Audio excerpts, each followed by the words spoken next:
అన్న మొత్తం నా బతుకు రోడ్డు మీద పడ్డదన్న. మొత్తం నా అన్యాయం అయిపోయిందన్న. నా సంసారం అంతా గంగడెగ్గడ అయిపోయిందన్న. అన్న అన్న అన్న అన్న అన్న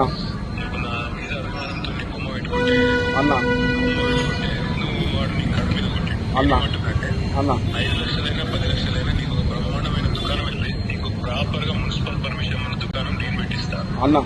ఇక్కడి నుంచి నేనే వచ్చి ప్రారంభోత్సవం చేస్తాను. థ్యాంక్స్ అన్న.